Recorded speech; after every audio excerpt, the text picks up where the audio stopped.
Leicester there, near neighbours and big rivals Northampton by 1-0. What can we do?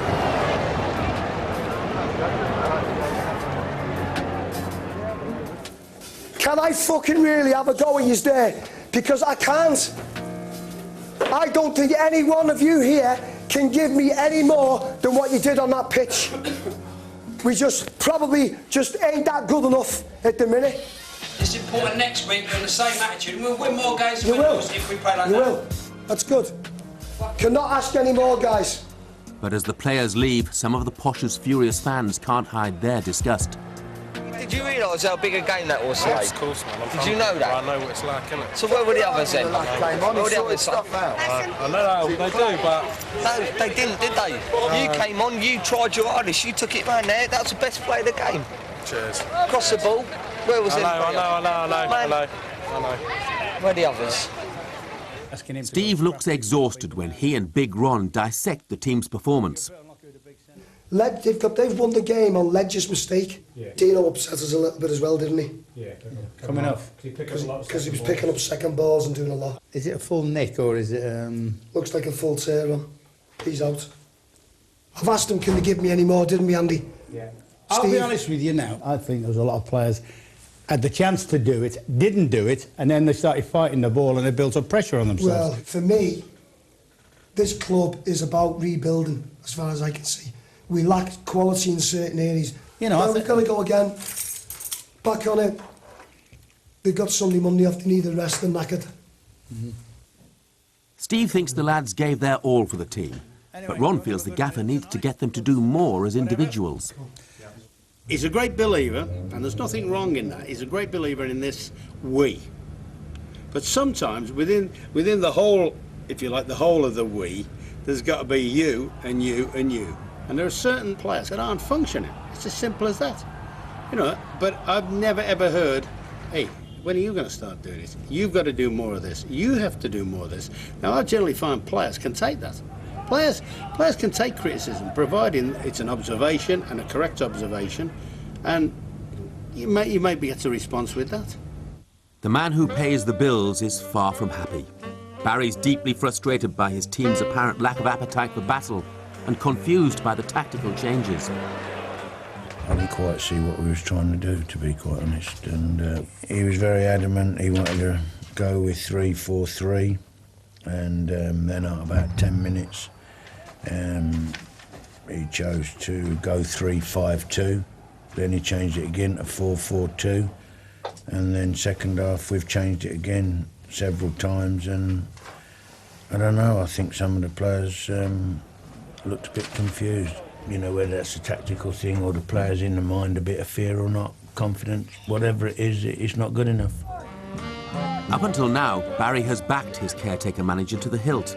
Worryingly, for the first time, he suggests Bleasdale might be overreaching himself. I think he's trying to impress us too much. He's working his bollocks off, in all fairness. He's going all over the country doing this, that and all the other. But mainly he's got to concentrate on the team, concentrate on the formation and stick to it so that everybody knows what they're trying to do. He's changing it 3 and 4 times the system during the game. Great tactical awareness, but is it necessary? I don't know. Despite winning just one of their last 6 games, other results return the Posh to that coveted playoff slot on goals scored.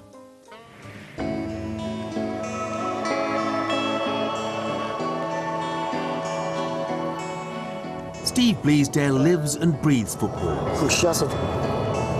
But he's also a dedicated family man.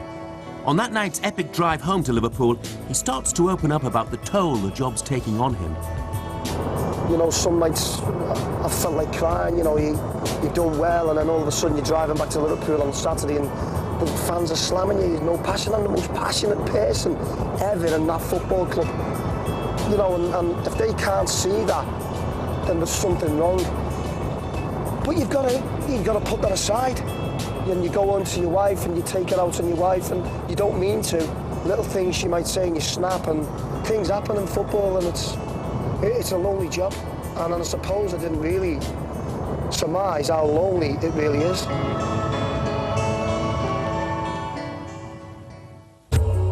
The pressure is mounting. The team travel to Bury next weekend, and failure to win will all but sink their promotion hopes. But things don't look good. The squad's far from a united force. Steve's struggling to keep his players in line.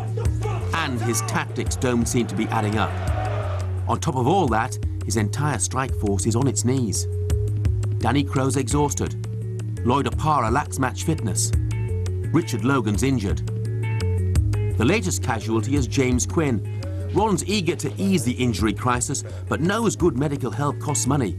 So he calls in a favour.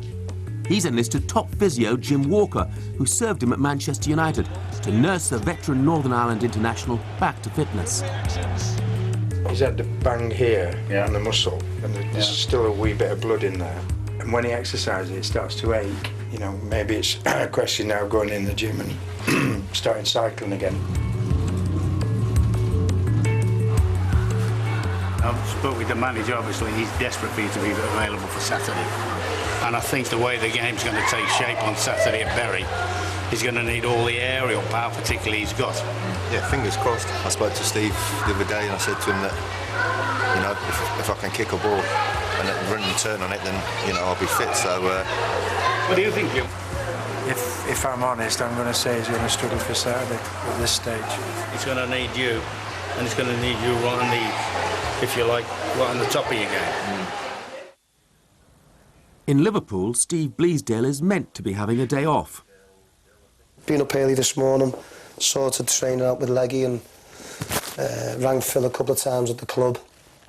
As you can see, your work never stops. You know, you've got to be organised, you've got to plan for Saturday now, and that's what it is, that's what it's all about. But the pressures of the job inevitably mean Steve is getting less and less quality time with his kids and devoted wife Karen. It's nice, isn't it? Sacrifices really being away from his family and having to sort of work all the time. He doesn't, even on a day off, he doesn't really have a day off. In the evening, I think you've been to his flat and seen there's just papers everywhere with sessions on and everything. He's constantly on the phone. Even if we go out for a meal, he's on the phone all the time. So, yeah, there's a lot of sacrifices. 3-1, wasn't it? My dad is a ruthless, tough man. He doesn't give up on anything, even if he's going down or feels that he's, like, slipping away or something. He always seems to come out on top in the end, so, yeah, he's a fighter. When Peterborough score, like, I see my dad's made-up face screaming on the pitch, it's like, it's more, like, powerful and it makes me, like, feel, like, quite emotional in a way, because, you know, seeing my dad doing what he's done and stuff. See you later, love. I'll give you a bell when I get there, yeah? Be about 2.5 hours anyway. So As Steve heads back to the battle at Peterborough and preparations for the most important match of the season, Ron's convinced there's a simple solution to many of the boss's problems. He's still got that thing where he wants to be liked by the players and maybe have the same relationship he had with them as a coach. Rather than take that step away, I'll be your manager, and if you want, I'll be an advisor and whatever to you, but I can't be your friend. And once you can get that into your sort of makeup, then maybe they'll take more on board with him. Some of the players appreciate the problem. He was Leo to the lads. When Ron came in, Ron was saying, you've got to call him Gaffer, and, you know, that's coming from someone like Ron, and it still never worked. Leo was more sort of the point of contact from the players to the Gaffer. He was sort of the players' mates in a way, and he's had to adapt some of the discipline himself, obviously, since he's become the number one. Well, yeah, it's a difference, really. I mean, he has to draw the line between, you know, everyone's calling him Leo, or what do we call him, Gaffer now? But he's not said anything about that. But, you know, he's got to, like I said, he's got to draw that line.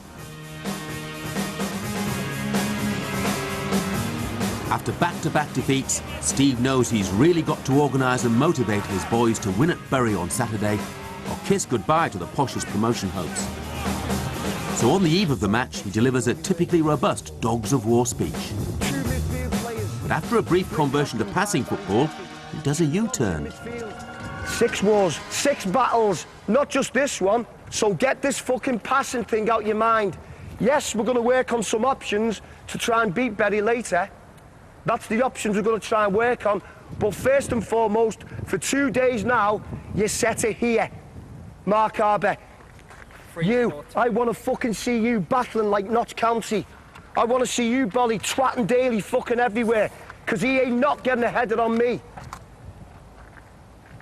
You're going to run your bollocks off over the fucking top. That's what we're going to work on. You have got a great chance to do something in life.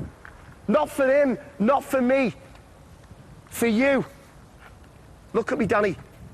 Talking about the Prem, you're in the fucking 4th division now. You're in the 4th division. You fucking work your bollocks off, every one of you. We ain't gonna lose on Saturday. I'm telling you, we ain't gonna fucking lose. After the break, Big Ron returns to the dugout for the first time in 7 years. He's knackered, just have to sit in the hole now and serve from the back. And as the pressure to get a result at Bury builds, Bleo blows a gasket and gets into hot water with the referee. That was never a penalty, ref. I think that's having a fuck off, is it?